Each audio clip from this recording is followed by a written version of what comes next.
नमस्कार, मैं Raghav Jain. Cover story में आज बात होगी क्या फिर से लॉकडाउन लगाया जाएगा। पिछले कुछ हफ्तों में मुंबई में छोटे से कमरे में बैठे सेठी बंधु जब बात कर रहे थे तो उनके आवाज में बेचैनी साफ तौर पर महसूस हो रही थी।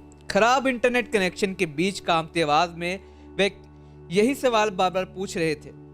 इस बात को एक दशक से ज्यादा अरसा हो गया जब संतोष और टूना सेठी ओडिशा में अपने घर परिवार छोड़कर काम की तलाश में निकले थे।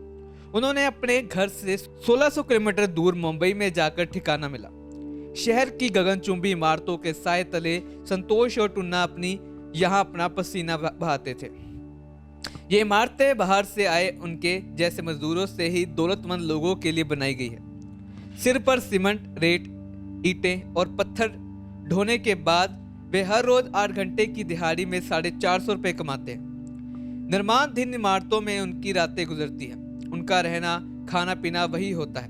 अपनी बचत का बड़ा हिस्सा वे अपने घर भेज देते हैं। Indian moving a history of migration किताब के लेखक चिन्मय तुम्बे के अनुसार भारत में 45 करोड़ से भी ज्यादा लोग एक जगह से दूसरी जगह पर जाकर काम करते हैं। उनमें से 6 करोड़ लोग अपना राज्य छोड़कर दूसरे राज्य में जाकर मजदूरी करते हैं। प्रोफेसर तुम्बे बताते हैं कि भारत के शहरों की उभरती हुई इनफॉर्मल इकोनॉमी की रीढ़ यही मजदूर है। देश के सफल घरेलू उत्पाद में 10% का योगदान करने के बावजूद ये तबका सामाजिक और राजनीतिक रूप से जोखिम की स्थिति में है।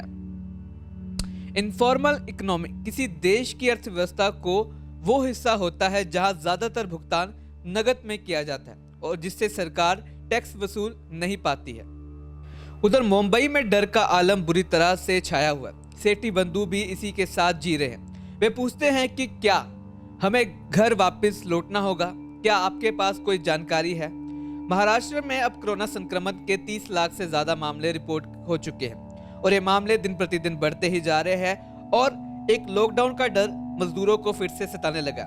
हमने पिछले बार की तस्वीरें देखी थी कि किस प्रकार बच्चों को लादे हुए अपने परिवार को सामान का बोझ उठाते होते पैदल ही वह अपने घर की ओर निकल पड़े थे।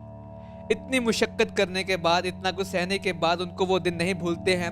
इस बीच में काफी सेलिब्रिटीज भी उभर के सामने आए थे। सोनू सूद को हम नहीं भूल सकते, उन्होंने बहुत ज्यादा योगदान दिया था उस वक्त। कहे तो वैसे तो और भी सेलिब्रिटीज ने अपना योगदान दिया था, लेकिन उस व्यक्ति ने खुद से हर जगह खुद पहुंचकर प्रवासी मजदूरों को उनके घर तक पहुंचाया था।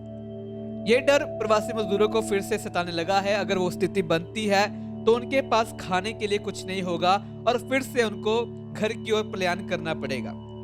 वह सब लोग वह स्थिति से नहीं दोबारा उभरना चाहते। इस वजह से उन लोगों ने पलायन करना शुरू कर दिया है। बहुत से लोग अपने घरों की ओर जाना शुरू कर दिए हैं। इससे एक बार फिर से महाराष्ट्र की अर्थव्यवस्था को, या कहे तो भारत की अर्थव्यवस्था को फिर से फर्क पड़ेगा कि अगर मजदूर वापस चल जाएंगे तो फैक्ट्री, इंडस्ट्री, हर काम एक बार फिर से रुक जाएंगे। देखना होगा कि महाराष्ट्र के बाद क्या पूरे भारत में सरकार लॉकडाउन का निर्णय ले सकती है। अगर ऐसा होता है तो एक बार फिर से इन मजदूरों को एक बहुत बड़े, कहे तो मुश्किलों का सामना करना पड़ सकता है। खबरों के लिए आप हमारे साथ बने रहें और देखते रहें आज शाम।